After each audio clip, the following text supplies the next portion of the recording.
All right, everybody, you just heard a little bit of All India Radio. Here we come. And I just want to get our show started off for this evening here. Again, like I said, happy Halloween. And we here at The Queer Life are in the festive spirit for Halloween. And I've got my Harley Quinn costume on with the Joker makeup, which I am very, very pleased about.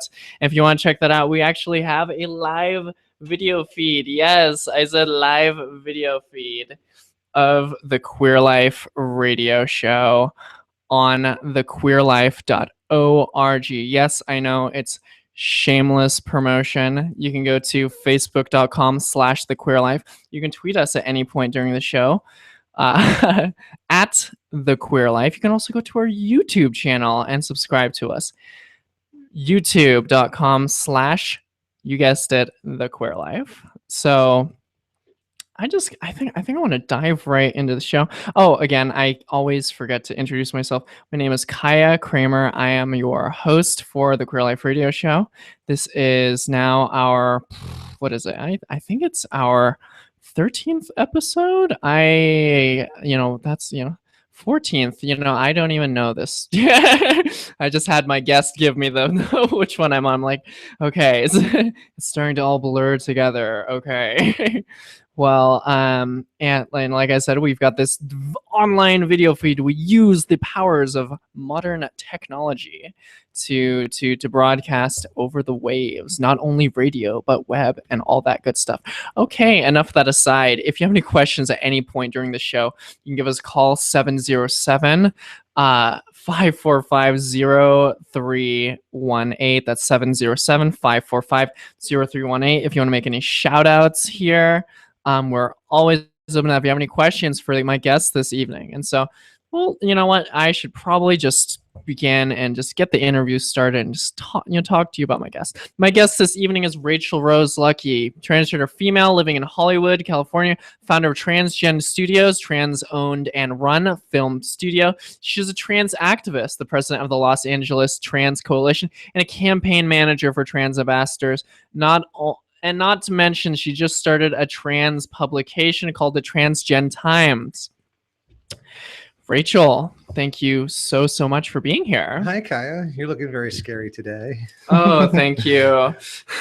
Normally, I would be offended by such a thing. So what I'm going to do is I'm going to move the camera over here because this episode is not about me. It's about my guest here. Okay. Hi, everybody. And all you people in YouTube land. Yes. Wave to the camera. And I know this sounds weird for a lot of you out there who are listening to the radio, but we are doing multiple things right now. So Rachael, you're all the way up here from LA. Yes, it was quite a ride. Oh my gosh. Wow. Well, I'm glad that you could stop at our humble studio and be on our show. Well, I was up here to attend the Transgender Face Summit in Berkeley, and you had given me this nice invite to come and talk on your show, and I'm excited about that. Fabulous. Okay, so I just want our listeners to know that I'm going to be I usually do a little pre-interview with my guests beforehand, and I always check to make sure that all the questions I'm going to ask are appropriate, that they feel comfortable with it. And I just want to let you, the listeners, know that the questions I'm going to ask at some points may seem like common sense kind of questions or whatever, but they're very important to ask. And when in doubt, if you're ever speaking to somebody who is queer identified, just ask a question and be respectful about it. Usually the person will tell you, sure, I don't mind answering that question, or heck no, get away from me. Why would you ask me that?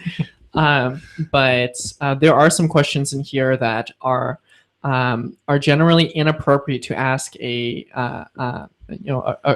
basically anybody, but yeah, that's true. I'm because of the nature of my show, I'm going to ask a few of those questions, and so I'm setting the context for you here. But anyway, Rachael, my first question is for you. Do you identify as how do you identify in terms of gender identification? Well, before I started my transition, I identified as a bisexual male, and then I came to realize that I did have this girl living inside of me, and so now I self-identify as a transgender female, and I'm very proud of the transgender part. I know a lot of people go stealth and things like that and want to kind of leave their transness behind, but I'm very much a proud transgender female, and at this point I'm pretty much straight. All right, so could you define what do you mean by straight? I'm like I said before, I was bisexual, but as soon as I kind of went on hormones, I'm pretty much all attracted to guys at this point, and cis men in general. Cis men, okay. Yes. And could you define for our audience what cis means? Cis is basically everybody that's not transgender. It's really that simple. Everybody who's not transgender. Right. All right, so nobody in this room. There's nobody in this current room currently. No. We are not cis. But a lot of people would ask, is like, oh, so just normal, right? Why don't we just say normal? Because that would actually be derogatory towards transgender people, that we're not normal, and except for the fact that we are transgender, we're just like everybody else in the population. Absolutely. And the reason I'm asking these questions is not because I don't know the answers to them, but I'm asking them for the audience here, just so that we can kind of get more of an a level playing field. We've defined terms a lot during the show. If you actually watch the first episode of The Queer Life on thequeerlife.org, we have all the episodes, the videos up there of the episodes, and we actually go through the entire LGBTQIA acronym and try to loosely define everybody. XYZ PDQ. Yeah. Barbecue, WTF. But as you know, we've spoken to more and more people. Language changes, definitions change, and so I constantly like to check in to see, you know, where others are thinking, because I don't have a monopoly on the definitions, and what I say, you know, in the first episode may have been changed by even this episode, our 14th episode. Yes, things are continually evolving, absolutely. And I think one of the great things about the transgender experience is that we are all inclusive. We have people in our community from all walks of life, all ethnicities, all social and economic walks of life. So, and I think that that is a wonderful thing. It's kind of a melting pot. And, you know, we can kind of use that going forward. You know, the term melting pot always makes me hungry a little bit. Especially for Halloween, you know. Yeah. Get the witch's cauldron going. Absolutely. Okay, so let's start getting personal a little bit here. Do you mind if we get personal? Yeah, go for it. Okay, so you're a trans identified woman. Yes. Okay, and you identify yourself as straight. Yes, I would say 90% men, 10% women. Okay. I still look at girls and go, Okay. A lot of people would be confused. Well, so you're transsexual. You're a transsexual woman, but you're attracted to men. How does that make you straight? Well, if you can wrap your brain around the fact that I am a woman, like any other woman, except that I was born in a male body. If you can accept the fact that I am a woman on the inside, then my being attracted to men would make me straight. So just along a gender binary point of view then? Right, yes. And as we know, things are a lot more fluid than just the gender binary, but that's how I self-identify. All right. Well, there you go. For our listeners out there, me, your host, Kaya, I have not identified whether I am a straight, gay, bisexual, pansexual. You just know you're not asexual. Asexual. I try not to talk about myself on this show a little bit, but if you do want to find out, you can give us a call and donate $1,000 to KBBF, or make a donation to kbbf-fm.org. This radio station is a progressive, independent radio station and could use your support. Yes, yes. And the simple fact that they're allowing my voice to be over the radio waves. And speaking about LGBT issues is just amazing to me. While there's a lot of understanding in terms of the gay movement, gay marriage, gay acceptance in the workplace, trans acceptance still has a little ways to go. So the fact that my voice here it's a little bit different. So much appreciated, yeah. Thanks, universe, But anyhow, Rachel, so did you grow up in Hollywood? You came up here from Hollywood. No, so what's the sitch? I'm originally from Washington, D.C. Oh, and okay. I was an architect for almost 20 years before I moved to Hollywood. Mm-hmm. And basically I did that because I wanted to get into film. An architect? Yeah. Film. I'm not seeing the connection. I actually moved to Hollywood to build movie sets. Oh, okay. And hence became a production designer. And then after seeing how productions were run, I decided that I could actually produce.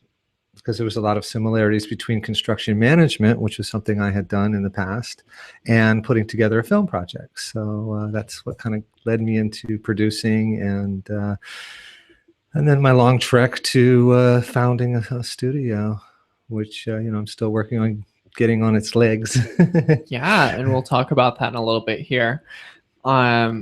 So you're from Washington D.C. You came to Hollywood to build film sets. Is that when you got into filmmaking? Yes. Okay. Yes, absolutely.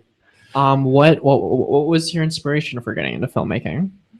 I've always had a passion. I'd always been in drama back in school and chorus, and I'd always been involved in the theatrical arts. So when I got to Hollywood, the bug bit me.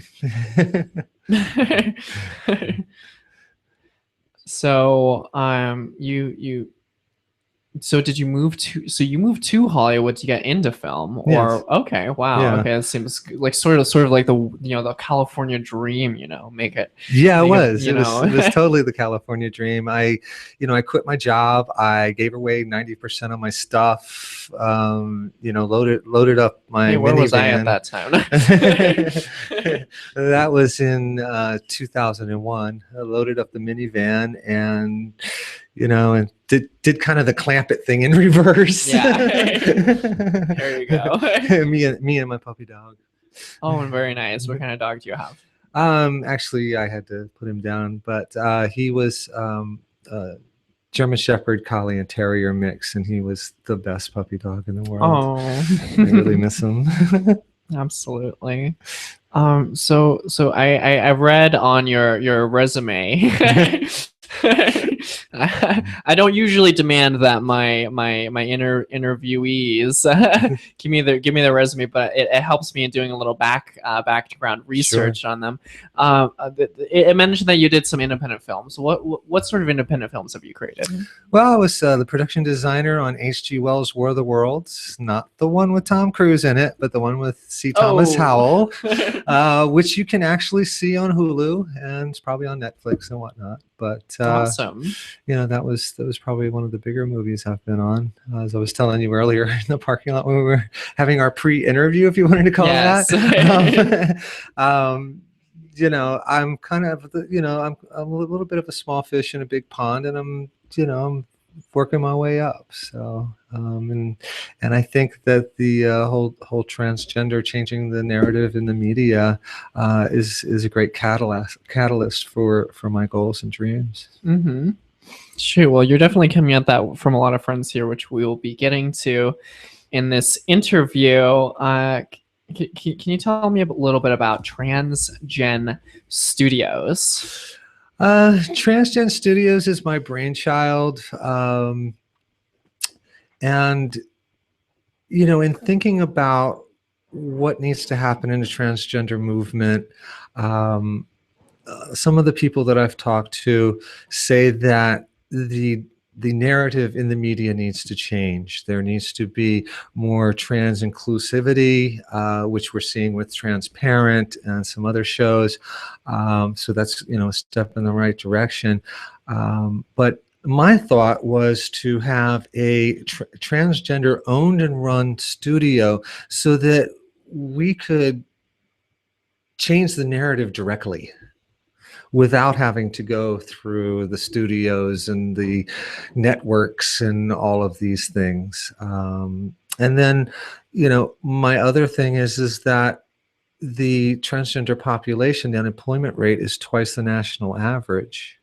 And for women, transgender women of color, it's 3 times the national average. And one of the things I'm wanting the studio to be is actually a work program, so that we can, elevate the people in the transgender community by giving them, when you have a job, you have self-worth, and I think that a lot of transgender people suffer from that because they are so discriminated in the workplace currently.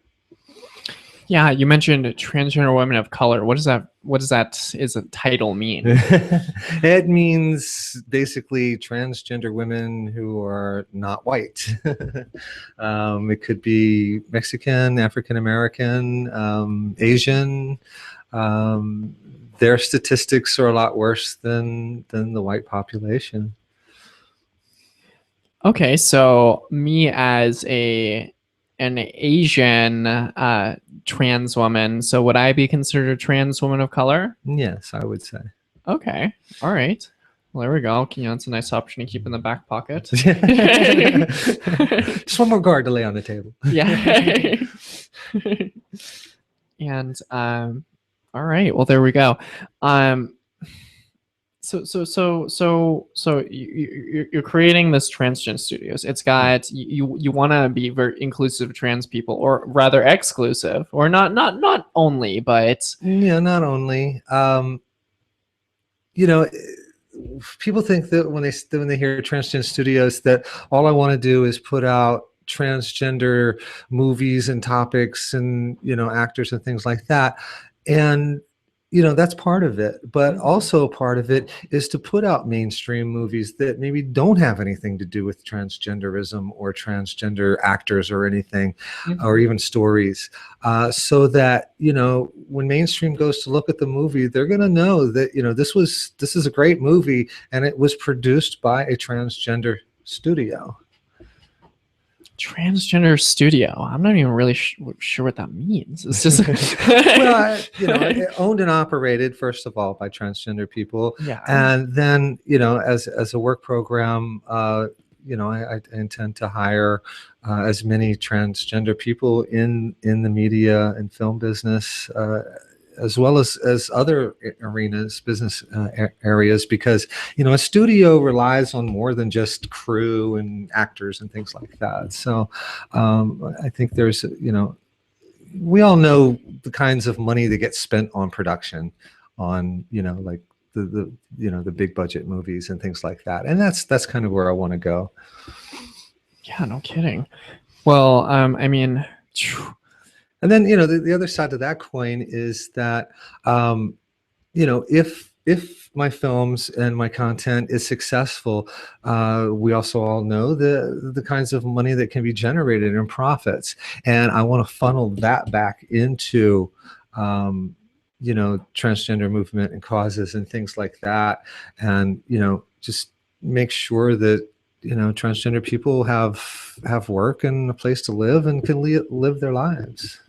Wow, what a concept, transgender people. So you're finding work for trans people is difficult, and you're also mentioning finding a place to live.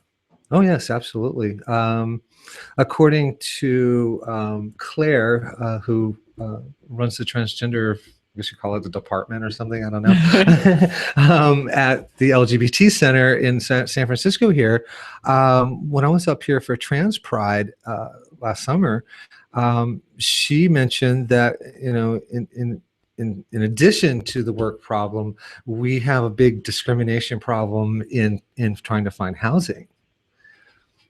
Trying to find housing, like, yes. So a trans person tries to get home, they're like, well, they put in their application, they go to look at a place, and it's all of a sudden, sorry, and you could have the best credit in the world and have $1 million in your pocket. Oh my gosh, this seems like kind of a problem. Everybody needs a place to live. It's kind of a problem, all right? I was putting it lightly. Okay, well, wow. And I'm fortunate enough to live in Los Angeles. You're fortunate enough to live in the San Francisco area, where people are very tolerant. In Los Angeles, people don't look at me twice. I'm in Hollywood. There's plenty of freaky people walking around, so I'm not the freakiest of them all. So oh no, don't say that. I'm not freaky. I'm a little freakier right now. Well, you are definitely freaky right now. And we all love to get our freak on, so yeah, it's we're fortunate to live in these kinds of locales, but there are so many people, and I chat with people on Facebook from Vermont and Iowa and some of these rural areas, and they're just afraid to even go out of the house as who they are. Oh my gosh. And it's horrible, and that's why we need to make it a clear message, of who we are and what we where we're coming from. Absolutely. Okay, so we're gonna take a break for a word from our sponsors here. I'm gonna, if you're just tuning in right now, you are listening to the Queer Life Radio Show, LGBT news, modern perspectives, roundtable discussion, and interviews. Yes, I probably need a shorter little cut line there. I am your host, Kaya Kramer. I am with my guest this evening, Rachael Rose Luckey, founder of TransGenStudios, TransAmbassadors, TransGen Times. We're going to continue this interview a little bit after the break here, but I'm just going to play you a little music right now because music is good for the soul, and it's Halloween. So as always, everybody, please, please, please be safe. Don't drink and drive. Don't, watch out for children on the streets. A lot of kids are going to be running around all hyped up on candy and all that good stuff. And maybe there's some little trans kids, dressing up as princesses or Spider-Man, which is inevitable at this point. So I'm going to play you a little bit from a queer identified artist who I actually interviewed earlier this week. We're going to have his interview on in a couple of weeks here.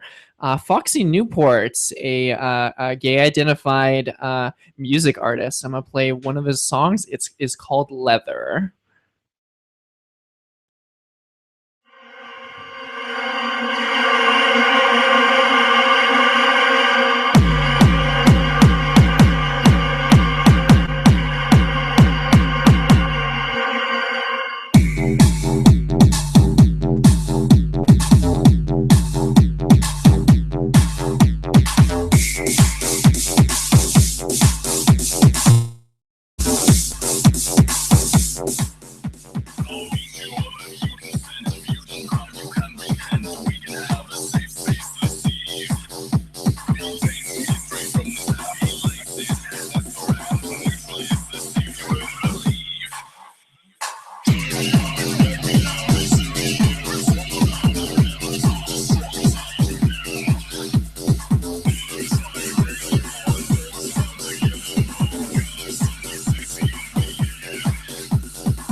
If you have any questions out there, you can give us a call, 707-545-0318. Again, that number is 707-545-0318.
KBBF 89.1 FM, conquistando tu corazón.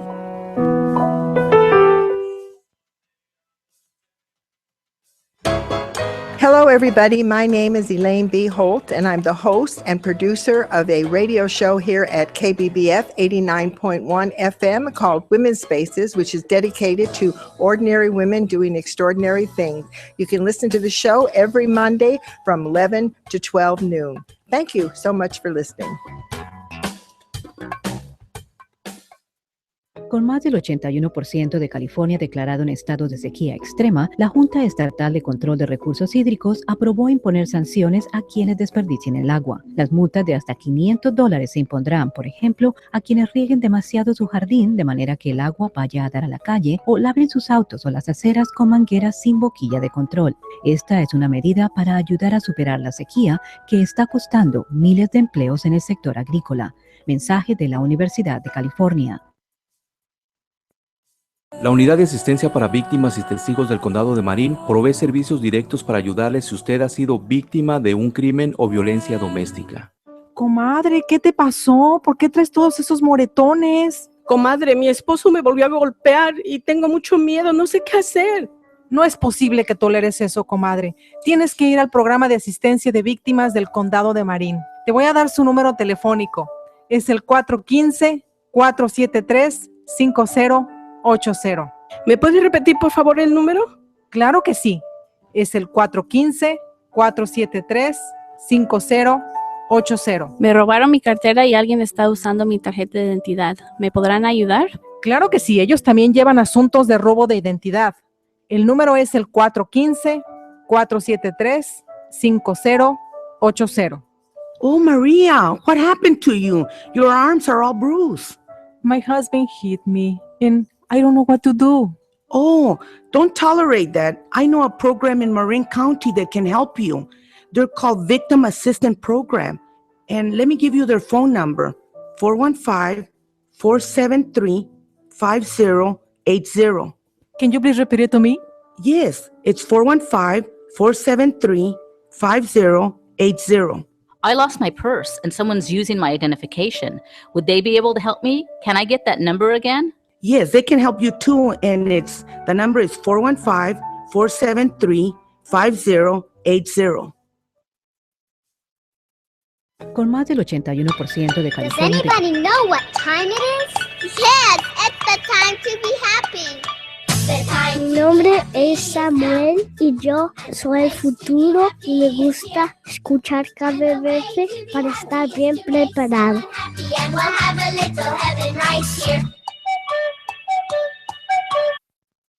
All right, everybody, you are listening to The Queer Life. I love that little commercial with the little kids.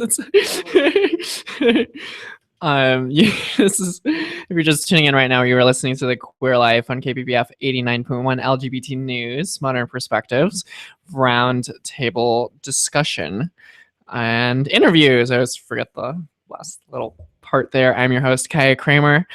My guest with me this evening is Rachael Rose Luckey, founder of TransGenStudios, TransGen Times, campaign manager for the TransAmbassadors, trans activist, president of the Los Angeles Trans Coalition. Quite a busy woman here. Rachael, thank you again for joining us on the show. Well, thank you for having me. And all right, now I got my little camera thing going here. So for those of you who are just listening to this show for the first time, this episode and all episodes are broadcasted on the web. Go to thequeerlife.org to watch the episodes, because yes, we have camera equipment inside of the studio, and we're broadcasting video live. It's not just radio. You know, video didn't kill this radio star. Anyhow, also, if you have any questions for us, you can tweet us at The Queer Life. You can also give us a call, 707-545-0318. If you have any questions for our guest, Rachael Rose Luckey, have any questions about film, trans representation, trans activism, or any questions about the queer community in general, would be so pleased to take your call. Again, that number 707-545-0318, and we will go from there. Okay, so Rachel, let's just pick up from where we were last at here. Okay, if I remember. And yes, where are we? Earth? No. Earth. Okay, that was a funny story for later. Okay. There's a lot of inside jokes on this show, which doesn't translate well to media. I don't know why they gave me a radio show. I'm not very good at this thing. I think you're doing great. Anyway, so let's we're just talking about TransGenStudios. Yes. And could you reiterate just really quick in a nutshell what TransGenStudios is? In a nutshell, transgender owned and operated film, TV studio in Hollywood. Part of it is to create a works program for transgender people who are disparaged, and as well as to create content that promotes transgender issues, as well as to create content that's mainstream as well, that maybe doesn't have anything to do with transgenderism. Okay, well, that's fairly ambitious. It's a lot to do there. Wow. Yeah, the only thing holding me back is money at this point. Yeah, well, that money. Yeah. Just a little thing like that. Oh wow, we're getting a call here, so I'm gonna play a little bit of music and I'm gonna answer this phone call here.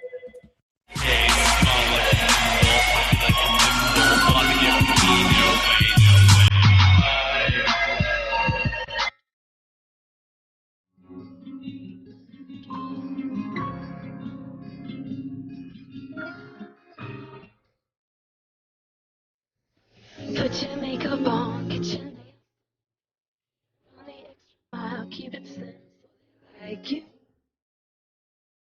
So they like you. Don't be shy, if this is what you want to belong, so they like you.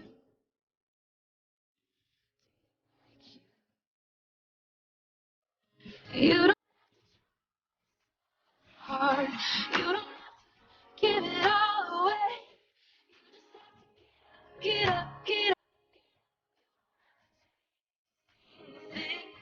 You don't have to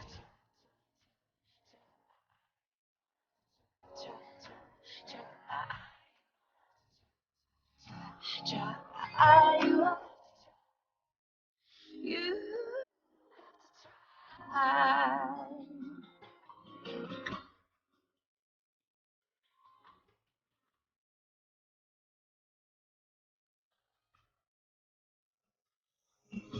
Get your shopping.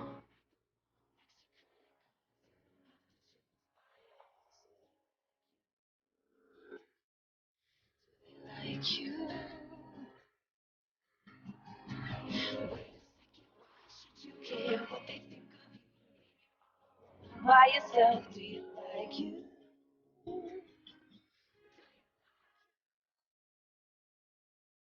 All right, so we just had a caller there, and our caller actually is a caller from the Los Angeles area as well. So we are having a little bit of reach, which is really awesome. So thank you so much, caller, for your question. The caller asked, and the question is for our guest this evening. There seems to be a lot of how do we bridge together the different factions of the trans community? That's kind of a big question there to ask. Very large question. And it's one of the things that the Los Angeles Transgender Coalition is looking at.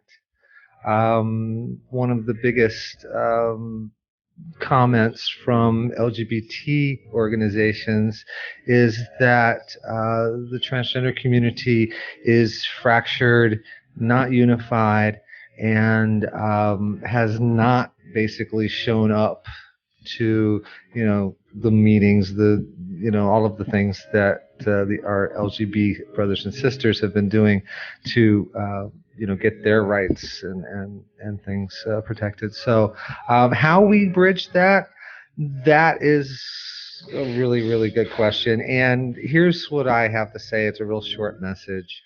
The the infighting and the backbiting is all fine and dandy, and you don't have to like your trans brother or sister because not everybody likes everybody else. But when it comes time to stand up and be counted as part of the trans community, you have to put that stuff behind you, or put it aside, or put it in your purse or your pocket or wherever you need to put it. But it has to get off the table, because if we do not come at this as a united front, we are not going to change things. And if it wasn't for the Stonewall Democratic Club with ENDA going to the LGBT organizations and saying, look, you can't drop the T out of this piece of legislation, things wouldn't be progressing the way they have been. So, I applaud the Stonewall Democratic Club for that. But, we have to show up. We have to be counted. This raises another question too. The caller asked about the different factions of the trans community. A lot of people out there are like, "Ooh, let's put on the brakes for a second." There are different kinds of trans people. Oh yes, absolutely. The transgender umbrella kind of encompasses everything from RuPaul, who is a drag queen, to RuPaul from like RuPaul's Drag Race. Drag Race, oh, right. okay. Yeah, which is basically somebody who's comfortable in their bodies but still gender bend, as it were. And then progressing across the spectrum is cross-dressers and transvestites who either cross-dress for comfort, or transvestism is more about fetish and things like that. So get into the erotic thing. Wait, what's the difference between what, cross-dressers and transvestites? Yeah.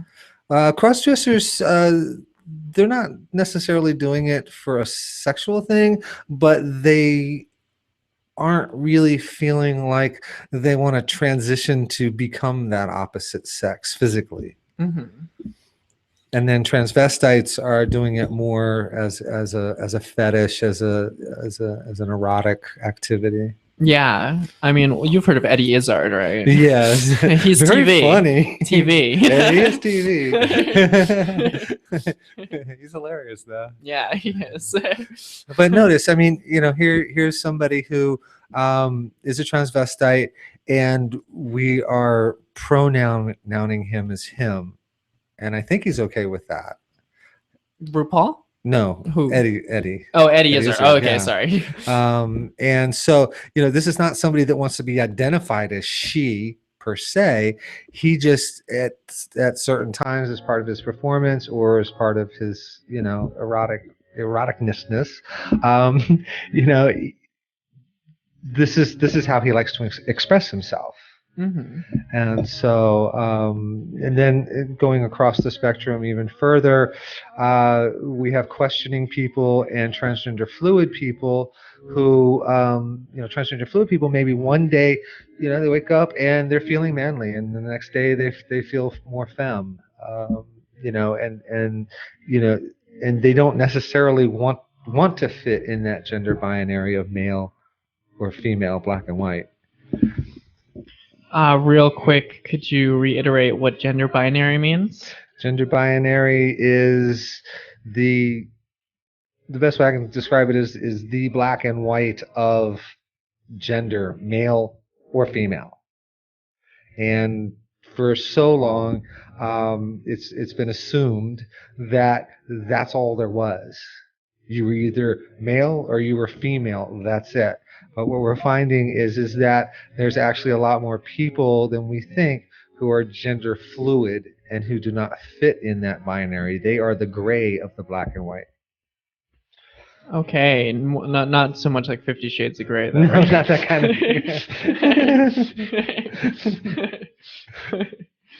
Which I haven't read that yet, so I gotta get up on that, I guess. Absolutely. Okay, so there's a question that I've heard is there's also since there's so many different factions within the queer community, either the whole Calpurnia Adams situation and the response to the Dallas Buyers Club, and there's sort of this, the old guard and the new guard. The new guard being the younger, newer trans generation, younger in terms of transition, not necessarily number of revolutions around the sun. Oh my gosh, the phone is blowing up. Hold on a second. Let's let Colby Calais hang out with you for a second here.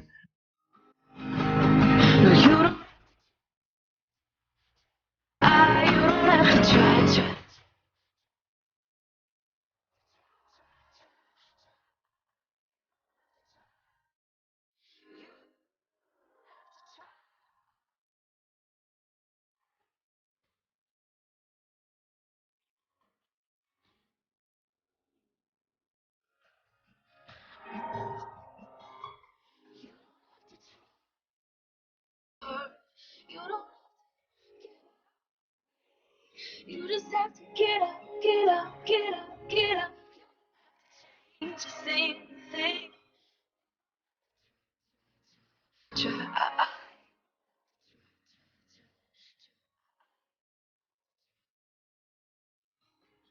You don't have to try.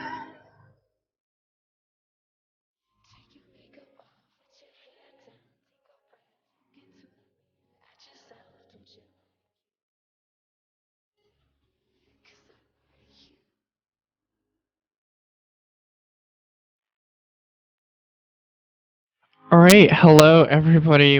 Our phones are blowing up this evening, and I have another caller calling in from LA. You're attracting a lot of callers from a hometown region here. I guess So- the webcam is working for us. Yes, the webcam. Yes. Okay, so let's take this call here real quick. So, caller. Rachel, you're gonna probably want to put some okay. headphones on to hear. I'll just stick it up to my ear. All right, caller, you are now on the air. My name is Veronica from Los Angeles, and I was wondering for Rachel, what can we do, or what can we say to people that don't live in as accepting communities across America? The rural areas of Wisconsin and whatnot, where they're generally unaccepted and they encounter a good deal of hatred on a day-to-day basis. What can we say to them to inspire them to just love themselves more and become more in tune with the trans community? Well, that's a great question, Veronica, and there's not an easy answer to that. Most of the times I tell folks to make a plan, save some money, and try to move to a more tolerant area, because a lot of these folks, you are not going to change their minds, and it really comes down to a question of safety. And I've chatted with a lot of girls and trans men as well, who they're afraid to go out of the house, and and for good reason. So the other thing that they can do is try to get involved in their local political systems as well as their social systems, and seek out those who are like-minded and possibly more tolerant, and maybe religious leaders and things like that. I know like the Pope just came out and said we really do need. Wait, the Pope just came out? No, I mean, he does wear a dress and everything, but, but he just came out and said, I guess I got to be quicker with my words. Sorry, I think I just lost like 1,000 listeners. But he just said that, as far as the Christian community is concerned, they really need to be more tolerant and inclusive. And to be honest, the Southern Baptists and people like that, I believe, are some of our biggest opponents right now, and the ones that are spreading the worst of the hate speech. So I hope that answers your question. Absolutely. And just to comment on, I do have a friend that recently moved from the Bible Belt that's living in San Francisco, and she's actually homeless. She had an apartment out there, and she came to San Francisco just for acceptance, you know, and living on the streets now because it was so intolerant where she lived. Absolutely incredible. I mean, like Rachel said, sometimes you have to find a place that's going to be a little accepting, but as you know, no place is perfect. It's, you have to surround yourself with people who are going to be supportive. Build an extended family. That's also why I say, before you pick up and move out of your town, stay in the closet if you have to. Make a plan. Put the money together, make sure that you have a job and a place to live before you move out of where you're at, because living off the streets is not the best situation either. So no matter where you are, so that's why I say make a plan and then execute it. All right, thank you so much, caller, for your question. Thank you very much. All right. Wow. So we were talking about the transgender range, and I don't think we got to finish that. Then we have gender fluid people, and then we have people such as myself who have decided to transition, and where we're trying to make our outsides fit our insides, match our insides. And we call these people transsexuals. And I believe that would be on the other end of the spectrum. When we were in previous episodes, defining transsexual, we define the terms quite a bit in this show here, just to keep everybody abreast of what is going on. So that's probably not the best word to use. Yes, I know, everybody, there's a lot of silliness in this show because everything is sometimes a little too serious in this world. So let's, we try to have a little bit of fun. If you want a little bit more serious, more sober, go listen to NPR. Actually, no, please don't. I'm not advertising. That's being sarcastic. Please keep listening to KBBF,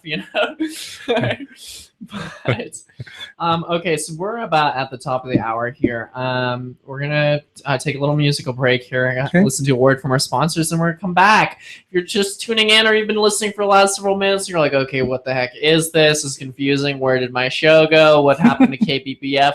Who are these people? Torches and pitchforks. That's perfect for Halloween. Yeah, exactly. Torches and pitchforks. Torches and pitchforks, 1700 Corby Avenue. We always welcome guests. Come on in, sit right down. And sit in our studio audience. This is the Queer Life Radio Show, LGBT news, modern perspectives, roundtable discussion, and interviews. I'm your host, Kaya Kramer. I'm with my guest, Rachael Rose Luckey, transgender founder of TransGenStudios, president of the Los Angeles Trans Coalition, campaign manager for TransAmbassadors, founder of the TransGen Times. Check us out on thequeerlife.org. This episode is live. You can watch it on the interwebs. Oh, I think I just put lipstick on the microphone. Anyway, here's a little bit of music, a little bit of Destiny's Child. All right. Because I love girl power music. I know it's not. Anyway. All right. Just listen to it and listen to words from our sponsors. Not commercials. Words from our sponsors.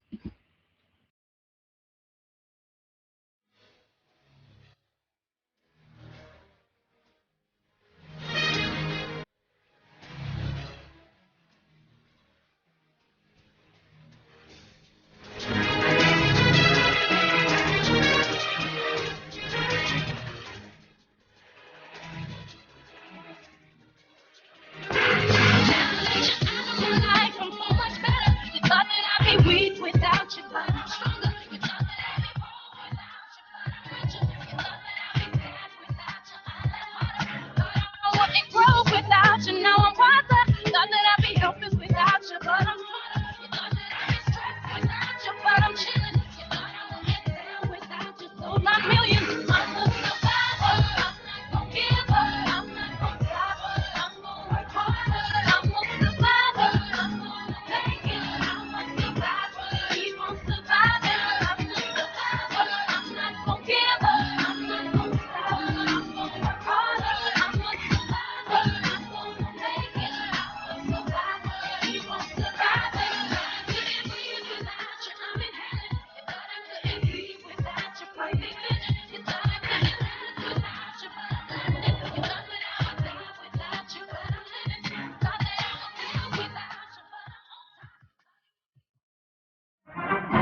You're listening to KBBF FM 89.1 Calistoga, the radio home of the Healdsburg Prune Packer.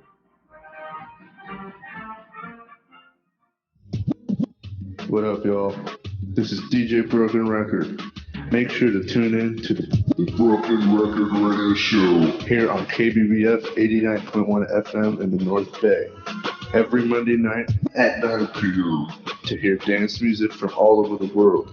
News, current events, interviews, and exclusive tracks and mixes from producers and DJs from around the globe. Broken Record Radio Show, Monday nights at 9 on KBBF 89.1 FM. Los mercados de granjeros ofrecen varias ventajas sobre los supermercados convencionales. Brindan frutas y verduras frescas usualmente cultivadas cerca de donde usted vive. Le permiten probarlas antes de comprarlas y usted puede preguntar cómo puede prepararlas en casa. Aproveche los mercados de granjeros en su localidad y ayúdelos a que sigan ofreciendo una mayor variedad de alimentos. Vaya tempranito para poder seleccionar mejor sus frutas y verduras frescas y al mejor precio. Mensaje de la Universidad de California. Nuestro teléfono en cabina 707-545-0318. KBBF, la voz de tu comunidad. La voz de tu comunidad. I should not speak Spanish. I'm sorry, everybody. I really can speak Spanish, but DJ Broken Record tells me I shouldn't. So, anyway, y'all, you're listening to The Queer Life.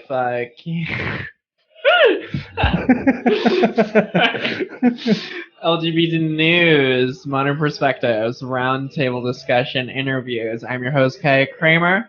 I'm with my guest this evening, Rachael Rose Luckey, founder of TransGenStudios, president of the Los Angeles Trans Coalition, campaign manager for TransAmbassadors, and founder of the TransGen Times. We have been talking about her experience moving to Hollywood, working in the film industry, trying to change the media in terms of trans representation, and we spent a little bit of time here defining a little bit of termiage. I'm not even sure if that's a wordage.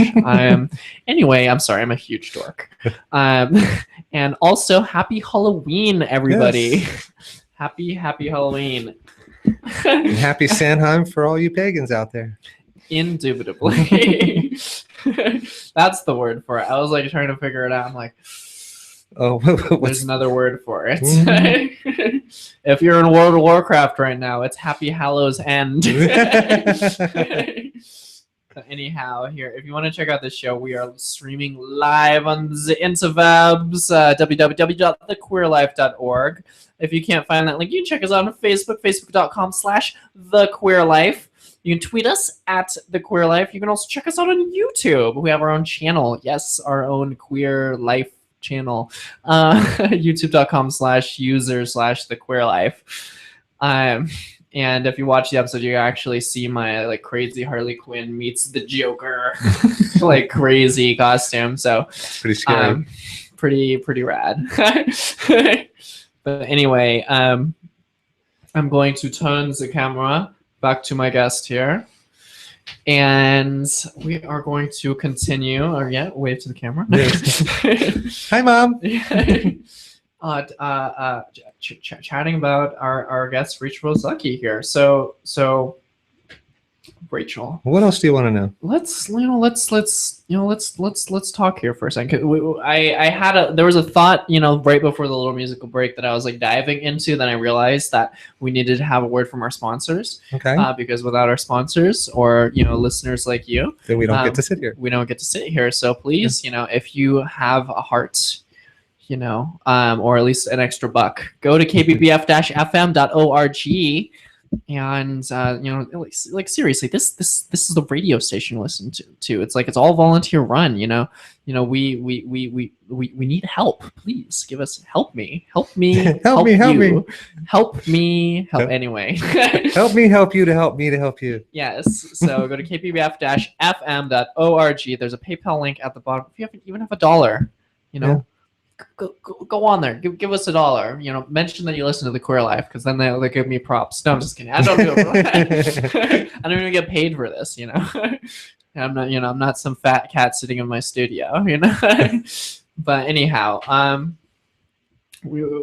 was just talking about so you know, we were talking about factions in the queer community. Yes. And there's this idea from the, you know, the old guard, you know, Calpurnia Adams, and kind of the, you know, those that have, you know, sort of, you know, paved the way for the new transitioning people to come out. But you know, there's you know, for a while there was one of RuPaul's episodes, there was was it female or she-male Right. was the name of the game. Yes. She-male is actually Derogatory. considered politically incorrect, derogatory towards trans-identified people. I'm only saying that on the air right now just to identify it. It will soon. It should end up on the list of words you're not allowed to say on the radio, but Right. but for now it isn't. But so we're using it for educational purposes. And the challenge in the RuPaul episode was you know, to basically clock the person as Right. being trans or not. Clock meaning to identify somebody as being trans. Trans is short for transgender, or whether they're, you know, trans or, you know, cis. Mm-hmm. You know, cis as in layman's terms, biological female, which is Right. not completely accurate, but you know, that's we're trying to make everybody understand here. I know there's a lot of words. I know there's a lot of definitions. I know there's a lot of keywords. You know, you will be tested. Anyhow, though, but you know, it's those yeah. it's those words, and it's that dialogue that makes it so difficult for the cis community, you know, to understand. And it's one of the roadblocks for, you know, having people understand our movement and what we're trying to accomplish. And you know, sometimes it's very difficult for them to wrap their head around all that terminology, and it's like, oh, it's just too much for me, and you know, just kind of blow it off and continue to think the way that they think, you know, without changing. Yeah, I mean, it's good that we're starting this dialogue here, and it's funny that you say the cis community. Yeah. Don't you mean everybody else? No, I don't. No, because the only one that's not a community is humans. Wait, everybody else is, you know, I hate to use labels, and you know, there's some people out there that are like, oh, you're using labels, I hate labels, this, that, and the other thing. But you know, I ain't no sissy. But you know, we have to have terminology and verbiage that, you know, so that we can discuss things openly and rationally. Because if you don't have this terminology, then having a discussion with somebody and trying to get your point across is, you know, just goes back to the whole, you know, where do words come from and why do we use them, you know? And right. It's kind of basic. It's very basic. Well, you know, Calpurnia Adams recent, or, you know, as of, you know, within the last 6 months came under fire for saying, you know, that trans people were being too sensitive, and this is actually something that a lot of cis people have actually said about the progressive, some would say radical trans movement. Mm-hmm.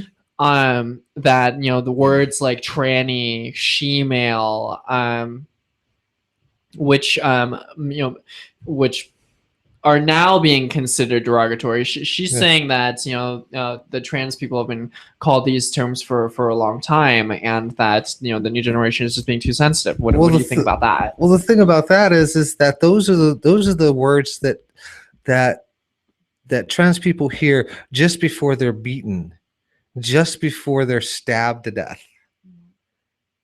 So, you know, those kinds of words and that kind of language leads to, you know, like this is called the Queer Life, but 20 years ago, calling somebody queer was actually like hate speech, and it was something that gay and lesbian people heard just before they got their butts kicked. Yeah. That's actually a good point that you bring up. I was about to ask you So about my that. Yeah. my point in all of this is that that until we have gained the same protections and have changed enough minds to get the same tolerance as the gay and lesbian movement has been able to achieve, until that time, yes, we need to be hypersensitive, and we cannot let anything slide, because if we do, then we're sliding backwards. We're going backwards instead of forwards, and we have to be watchdogs. All right. Well, there you have it. There, and that's another good point. And a point that we've addressed in previous episodes. Mm-hmm. You know, the Queer Life radio show. The word queer, it was considered pejorative. Yes. For a long time, and it's amazing that we are at a point in time where the majority of the LGBTQIA community will band under the term queer. We try to unite ourselves under the term queer, although there's disagreements and on many levels, as there always will be. There always will be. Yep. But we try to be all inclusive. Again, this show is perspectives, and as I'm your host, Kaya Kramer. I'm a trans woman, so my perspective is going to come from the perspective of a trans woman. But so keep and the media and culture right now is somewhat focusing on the trans experience. What with Orange is the New Black, Transparent, yes. Dallas Buyers Club. Right. There's and a lot of stuff in the news right now. Transgender law centers sweeping trans rights across the nation. This is the time for the trans movement, so to speak. And the good thing now is that for the trans movement is that we don't have to reinvent the wheel as far as this is concerned, as far as activism is concerned, because our LGBT brothers and sisters have gone before us, and the women's rights movement before that. And so I would say that's the hopeful part of what we're doing, is that we don't have to reinvent the wheel on that. Absolutely. And just shout out there to all those listening. If you have any questions for us, you can give us a call into the studio, 707-545-0318, and we'd be so glad to answer your call. And if you have any questions about the trans community, about the queer community, make a shout out, or just say hey to us. We always appreciate your the word I was going to use was patronage, because I'm thinking a little bit of Yukon Trail right now. But there's still that donate button. Yes. There's the donate button. You can support the show by going to kbbf-fm.org and just hit the PayPal link, donate $1. Or if you got a cool meal sitting around, that's cool too. Yeah. So Rachel. Yes. My next question for you is about. I want to get into your activist work a little bit. Okay. Trans activism, or Yes. activism as a trans person. Yes. What are you doing to infuse trans representation into mainstream events? Well, I'm a little bit of a newbie at this, going into this. So, we've formed a group in Los Angeles called the Los Angeles Transgender Coalition. And from the question earlier of how we bring the factions together, that's what the coalition is looking into. And so my hope there is that if, because Los Angeles is, kind of a microcosm of the nation, because we have so many, different types of people and whatnot, different walks of life, that if we can come up with a solution in Los Angeles, then that should be scalable to California, and then potentially nationally, and then maybe globally. Who knows? Excuse me. Yeah, I was reading that you had a hand in was it the net neutrality? Yeah. Excuse me again. Here's one of the other things that occurred to me is that, if we're to gain tolerance within the mainstream cis population, one of the things that we need to do as trans people is get involved in things that are not trans. And that was one of the reasons I showed up to that. Whoa. So trans people not just only caring about ourselves. Well, like I said before, the only difference between us and the rest of the people is one thing: we're trans. Yeah. Otherwise, we're just like everybody else. Yeah. So, that's why, I had some vested interest in the net neutrality thing. Nobody wants, the internet to be, controlled by the big corporations. So, for me, it was an issue, but it also occurred to me that as a trans person that, I need to go down and, represent the trans community within that particular activist, in that particular action. And so, I went down and everybody was accepting. Everybody, welcomed me. I stood there with everybody else and yelled and, protested, and, a good time was had by all. So, but I'm really trying to get people to realize is that they need to get out there. They, not necessarily be visible per se, but be involved. Well, that's incredible. That's so getting people outside from within the queer community, from within the trans community, yes, and working towards other stuff. It brings to mind a recent film that I just saw at the Summerfield Theater here in Santa Rosa, Pride. Did you see that film? No, it was lesbians and gays support the minors in Britain. Oh wow. And it's just that idea. It's yes. And this was actually a true story, and we discussed this a bit on the Broken Record radio show, which is every Monday night at 9 a.m. Another shameless 9 plug. p.m. Excuse me. No shameless plug there either. Great show. There's other great shows. There are great shows on this radio station. I'm not saying my show is great. If you're listening to it right now, that's great. Oh, her show's great. You wouldn't be listening otherwise. And but no, that's exactly right. And that also goes hand in hand with us being involved in politics as transgender people. We can't leave it up to the LGBT community to fight for our rights. They have helped out, but one of the biggest complaints I get from them, or comments that I get from them, is that the transgender community doesn't show up when they do stuff. Whether it's for transgen rights or not, we need the transgender community to show up, period. And that's one of the reasons why I joined the Stonewall Democratic Club.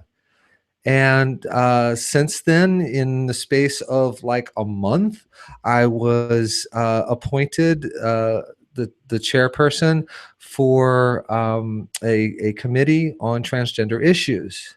And I'm still formulating exactly what that means to me, and where I want to take this committee. But what I've basically been handed is a platform within the political system, within the process, to address our issues and to have them heard by people that can actually do something about it, instead of me just sitting on my couch with my remote control whining and complaining, oh, why is life not good, and that's one of my other messages. If you want things to change, you're gonna have to get up off the couch, put the remote down, and get out the door.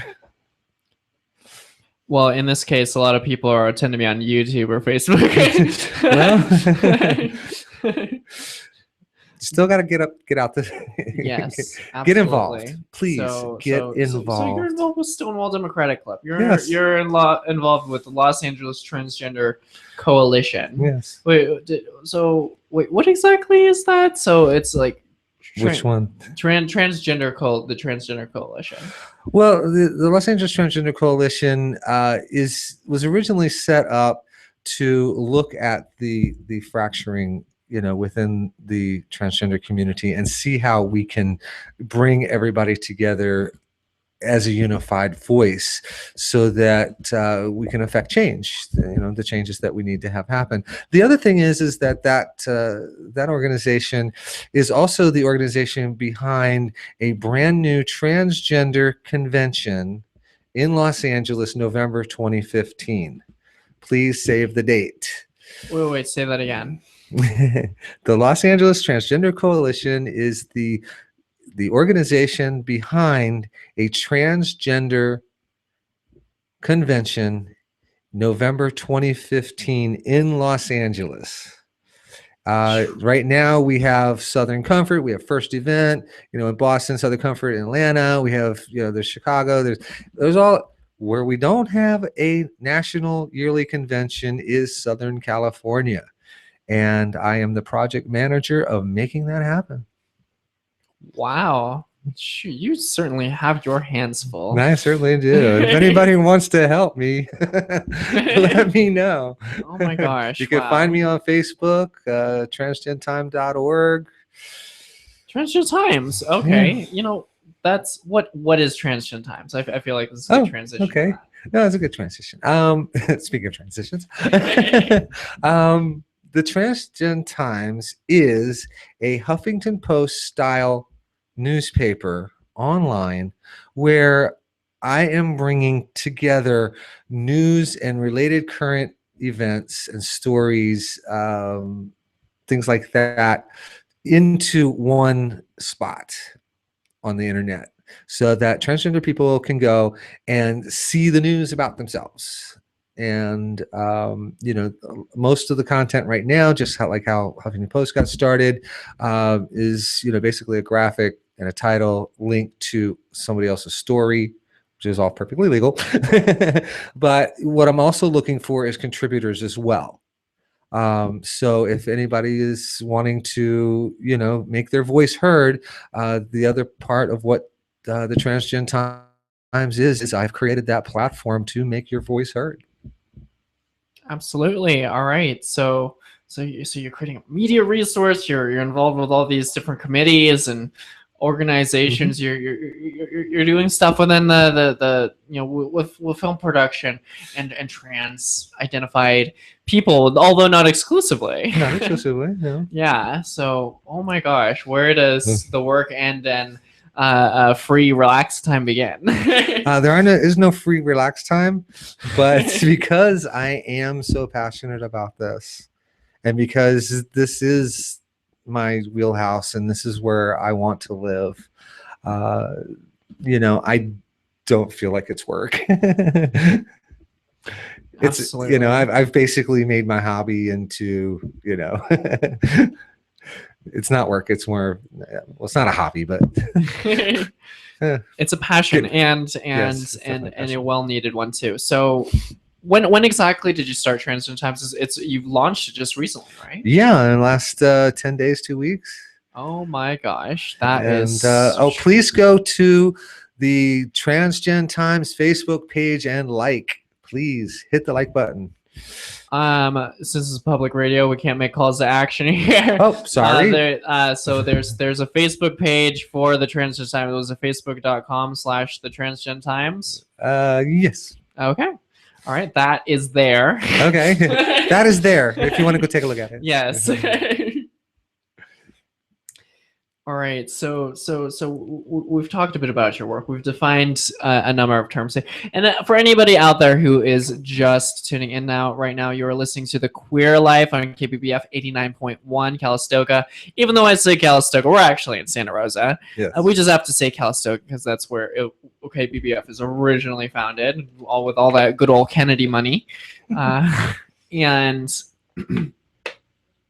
This is LGBT News, Modern Perspectives, Roundtable Discussions, and Interviews. I'm your host, Kaya Kramer. My guest this evening is Rachael Rose Luckey, founder of TransGenStudios, president of the Los Angeles Trans Coalition, campaign manager for TransAmbassadors, and founder of the TransGen Times. I'm talking very, very fast right now.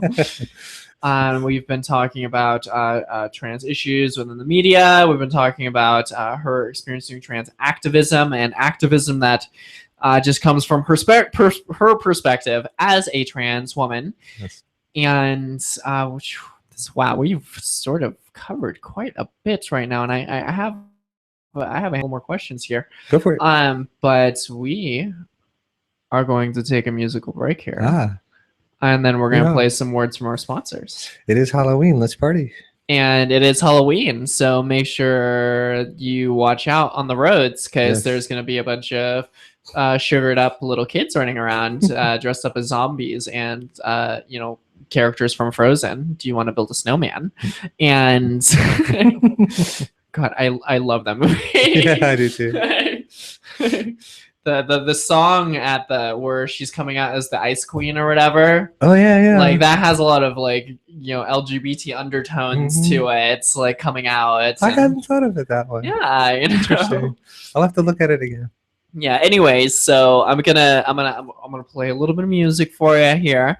Another song from Foxy Newport. He is a gay identified artist in San Francisco, and I interviewed him earlier this week, and we're going to be playing his interview a couple weeks from now.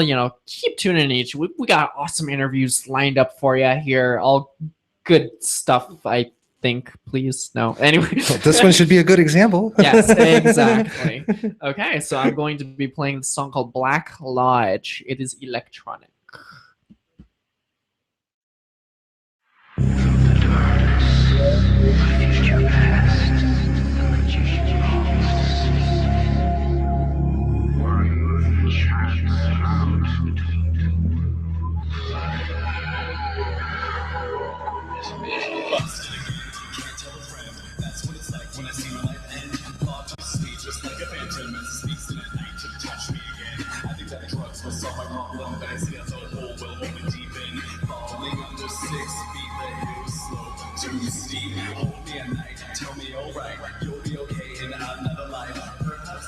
Wasn't a time in the irony is too divine. Donna tells me that I'm fine, but she doesn't know the secret's mine. I hope mom can sleep at night when she finds out the law was right.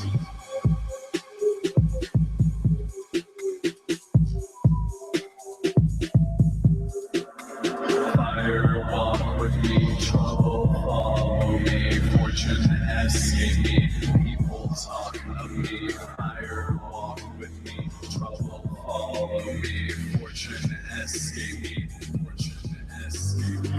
Fire, walk with me, trouble follow me, fortune escape me, people talk of me. Fire, walk with me, trouble follow me, fortune escape me, fortune escape me. Slit up my throat, river the boat, plastic back note as I go to the coast. I washed up onto the beaches of mystery and bakes and leeches away at mentality. So please just about morality.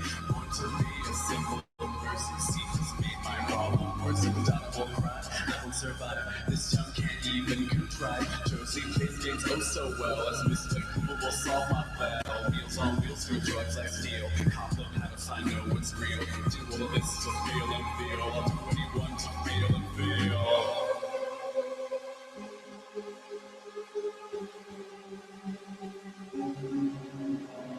1, 2, 3, 4, cry for me a little more. My secrets are safe with me, victims of the patriarchy.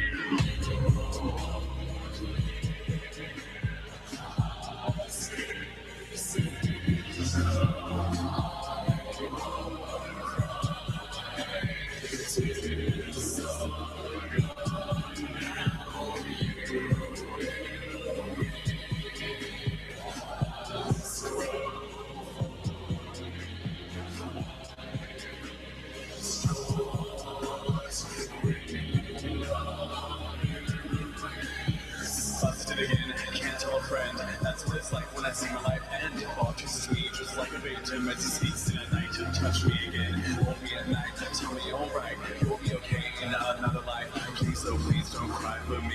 Please, oh please don't cry for me. I think that drugs will solve the problem, but I say that the hole will only deepen my secrets so safe with me, victims of the patriarchy. Please, oh please don't cry for me.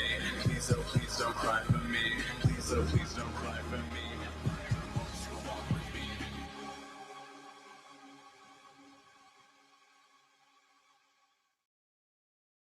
KBBF radio that motivates profound thoughts in children.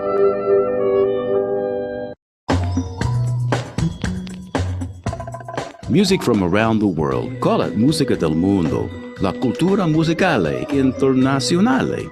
Cualquier cosa. It's music from the Caribe. Música tropical. Salsa. Rapso. Sur de America.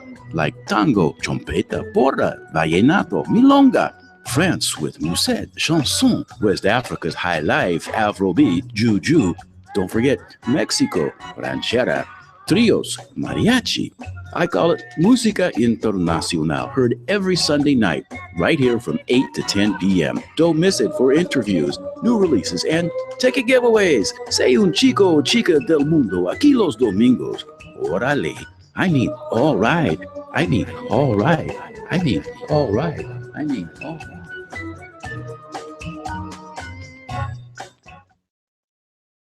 Spacesuits, catapults, bottle rockets, flying machines. What are you talking about? Ice cream made with liquid nitrogen. Solar energy, robots rule. Up close, visit the Hawks, Falcons, and Owls. Now I remember. It's time for the Science Discovery Day, isn't it?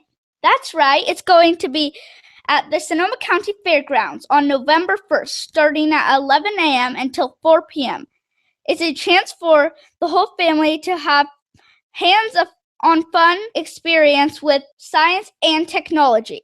Where is this happening again? At the Sonoma County Fairgrounds, November 1st, starting at 11 a.m. all the way to 4 p.m. Do you know what the best thing about it is? It's free. Even the parking's free. Wow, that's a good deal. So can we go? We can race floating vehicles, pedal bikes to power a toy car, find out how to protect local animals and plants. Okay, I got it. Let's go to the Sonoma County Fairgrounds on Saturday, November 1st, starting at 11 a.m. Hello, everybody. You're listening to The Queer Life on KBBF 89.1.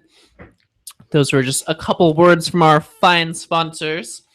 And as in the nature of KBBF awesomeness, I probably shouldn't be sucking on a mint while I'm doing a radio show. KBBF is a volunteer-supported organization. Did you just swallow that? No. And if you enjoy this show, or if you enjoy any other shows, all right, the mint's coming out. Where do I put it now? Just put it right there. If you enjoy this tomfoolery a little bit on my show here, you can go to kbbf-fm.org and hit the PayPal donut link. Yes, the donut link. The donate link at the bottom of the page here. Who's this tomfoolery guy anyway? Yes. This is the Queer Life radio show, LGBT news, modern perspectives, roundtable discussion, and interviews. I'm your host, Kaya Kramer. We can be reached on www.thequeerlife.org to watch the episode live on the interwebs. We're also on facebook.com/thequeerlife. KBBF is on Facebook, facebook.com/KBBF. I'm like spacing out anyway. At the Queer Life on Twitter, at KBBF on Twitter as well. There's so many different social media thingies. Fill up your feed only with us. Make up my mind. Yeah. So There we go. Happy Halloween, everybody. Please stay safe. Don't drink and drive. Watch out for those checkpoints. Absolutely. If any of you know of any checkpoints, in the spirit of KBBF, give us a call, 707-545-0318. Or if you have any questions about what we're talking about. Or if you have any questions about what we're talking about. Anyway, though, my interview this evening is with Rachael Rose Luckey, founder of TransGen Times, campaign manager of TransAmbassadors, president of Los Angeles Trans Coalition, founder of TransGenStudios. It is now an hour and a half into the episode, and she is still here. So I think this has been a fabulous episode so far. Thank you so much. Oh, thank you for having me. All right. It's been a lot of fun. So I'm now going to switch the camera back onto my guest. And yes, I said camera because you can watch this episode on thequeerlife.org. It is there. Yes. Because there's cameras inside of a radio station. I know it's kind of weird. Anyway, I'm moving on now. And if you're listening to the rock and roll awesome electronic music, that was yeah, what do you think about that? That was really cool. Yeah. And very, very apropos for the day of Halloween. Yeah, Foxy Newport. His stuff is on soundcloud.com/Foxy Newport, FOXXY, NEWPORT. Queer artists. We want to promote more queer artists. If you know any other queer artists, feel free to contact us, thequeerlife.org/contact, or just go to thequeerlife.org. There's a contact button. You can message us and let us know if you know any other queer artists to feature on here. That is, we just want to perpetuate the awesomeness, the queerness, Anyway, I'm going way too far with this. just holler when you want me to stop you. Yes. usually my co-host Mandy is here to slap me. But anyhow, so that wasn't part of the pre-interview, the slapping part. Yes. It's Halloween though. It could be fun.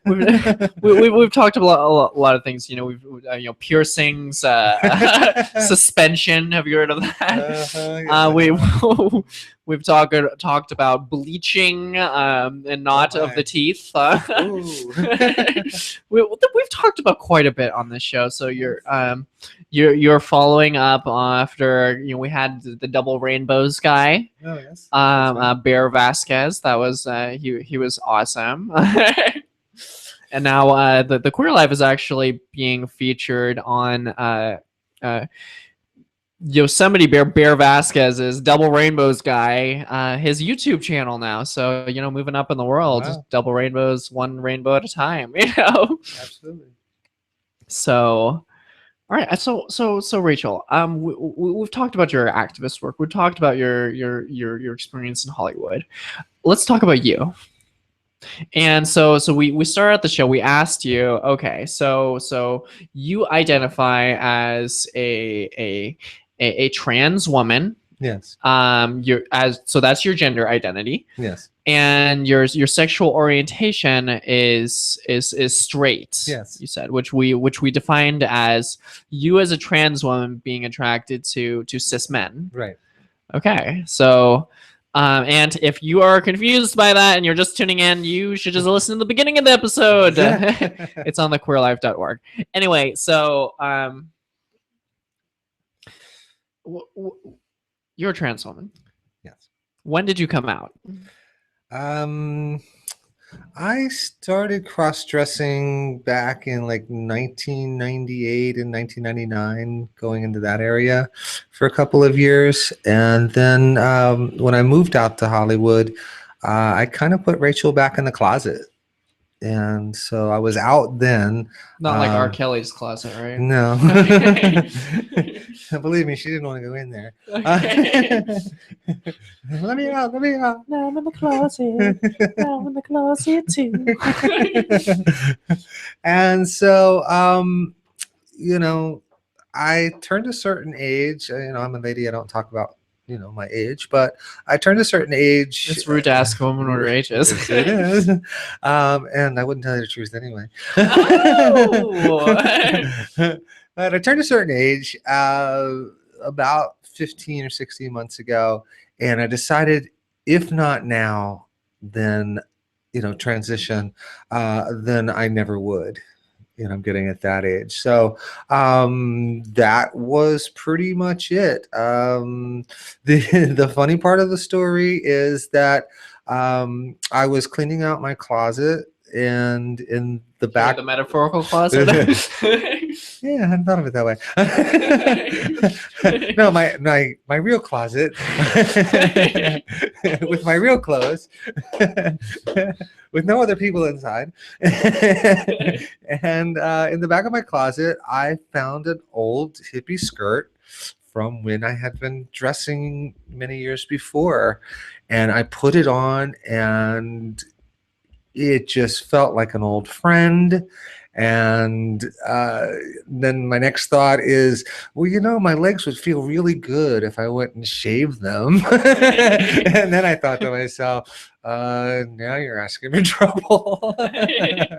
So the next thing I knew, I was in the shower shaving my legs, and it snowballed. It's all downhill from there. And it snowballed from there. It hasn't been Yeah. downhill. And then about a month later, I had scheduled an appointment to talk to the doctor about hormone replacement therapy.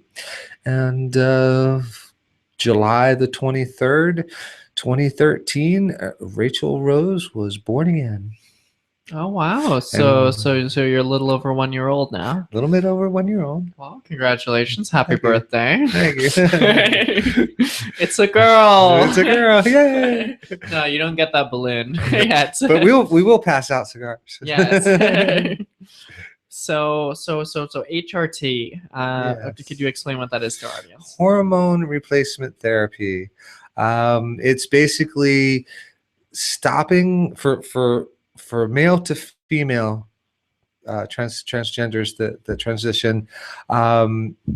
We stop the production of testosterone, and we infuse, or in my case, actually literally inject estrogen. You get an injection of estrogen? Give them to myself. Wow. Where does Yes. the injection go? In my tukis.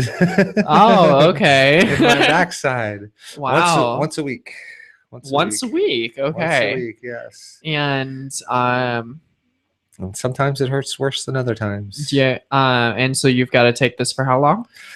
For the rest of my life. The rest of your life. There you have Yes. it. Unless, of course, if I go to go ahead and have the gender reassignment surgery, then all I would need is a small maintenance amount of estrogen, similar to what they give menopausal women. Mhm. Okay. So you started hormone replacement therapy a little over a year ago. Yes. And how instrumental was that for you in terms of your transition? Very instrumental. The main advantage to hormone replacement therapy is the secondary sex characteristics, physical sex characteristics, and to really make to have my body align with how I envision myself on the inside. I really felt that it was necessary. Mm-hmm. Wow, so a lot of people, I don't want to get too far into it because a lot of people can just Google it. Yeah. What hormones? Google. Yeah. Let me Google that for you. What hormones do for transgender people? Well, that was the weird part. When I signed up to go see the doctor, I had to wait 2 weeks, and during that 2-week period, I sat on my computer, and every question that I could think of, I Googled it, plus the words either transgender and or transsexual. And it is amazing how much information there really is on the internet.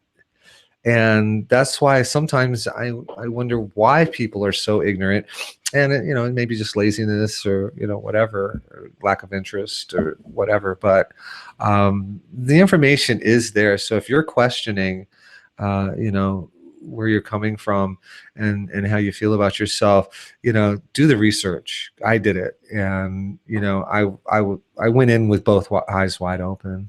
Mm-hmm. Or in some people's cases, eyes wide shut. Okay, so What have you faced any challenges as a trans identified person in film and activism? Has this affected your life in? I mean, we can talk about the positive and negative, but Right. you know, how has being trans affected other aspects of your life? That's a really good question, and I don't know that I've really thought about it, because to me, it's just been a transition from one thing to another. It's not that all of a sudden, boom, there was a big impact. You know, it did happen over time. So, but I would say one of the major things that it impacted was how I relate to people. You know, men don't walk up to other men and give them hugs. You know, to me, one of the best Well, we things. do that in Sonoma County. Okay. In a lot of parts of the world. And, you know, to me, the hug is one of the greatest things in the universe.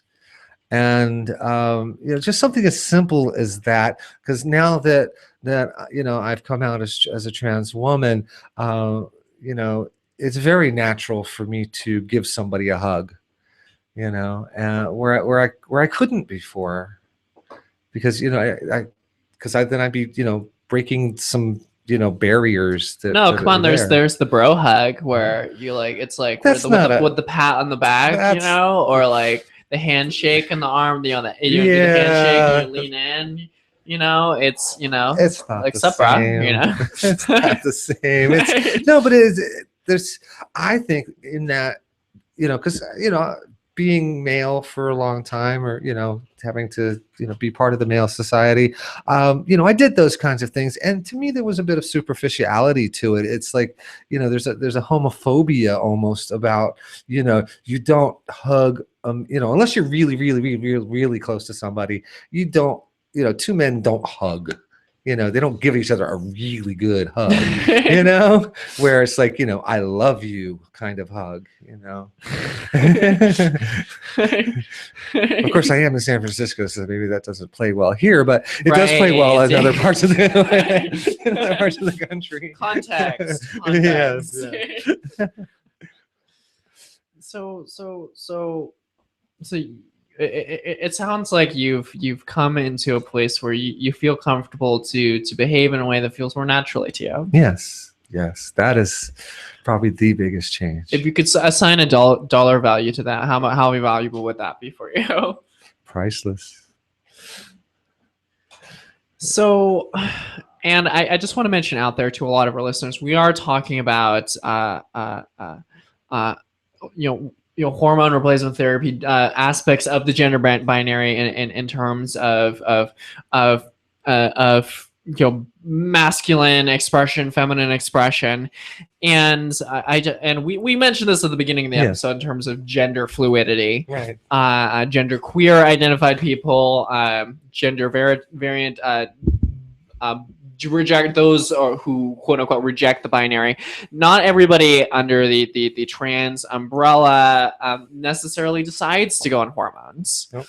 And even fewer decide to get the gender reassignment surgery, even if they do go on hormones. Yeah, many people who who are on there transsexual identified, and a lot of people, oh well, transsexuals either want the surgery, or they haven't gotten it, or or they've had it, or they're going to get it, right, or they just want it, and that's not necessarily the case. Each and every trans identified person has a different trajectory in terms of their transition. Transition is a somewhat loose term. Transition doesn't mean okay, sex change operation, which is an antiquated kind of term, or it's not in use anymore.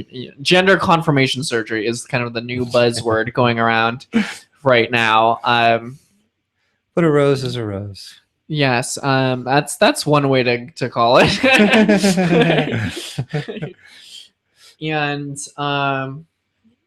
so we just want to throw out that while we are talking about hormone or replacement therapy, while we're talking about, not everybody does this, and it is just as valid a transition as anybody else is. And if you're a trans person out there or you're questioning yourself, it's really important for you to know that no matter which way you decide to go or if you decide to stay, in the quote unquote metaphorical closets, you just got to do what's right for you, what's going to make you happy. Well, there's also, the transition on the outside, but there's also a transition that happens on the inside, which is, sometimes as important or even more important.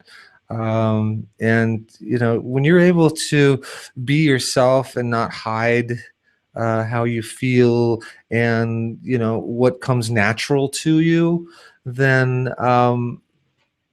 that's a transformation of in and of itself. What we have about 6 more minutes here before we gotta close off the show here. I usually I did a little bit of an address here to our audience here, but do you have any words of advice to anybody who's questioning in terms of their gender identity, in terms of their sexual orientation? What would you say to somebody who came to you in confidence? Well, first thing I would say is the first thing you have to decide is how important is it to you? How important is it to express yourself in that regard? And if it's important enough to, have the possibility of foregoing family and friends and all of the other kinds of things that happen when somebody comes out, and especially nowadays in the transgender community, 40% of the homeless youth are LGBT right now, which is a horrific thing. And then the second thing is to do your research, have a plan. Don't just blurt it out one day, because, you really have to plan it out so that, you're not stuck living on the street sometimes,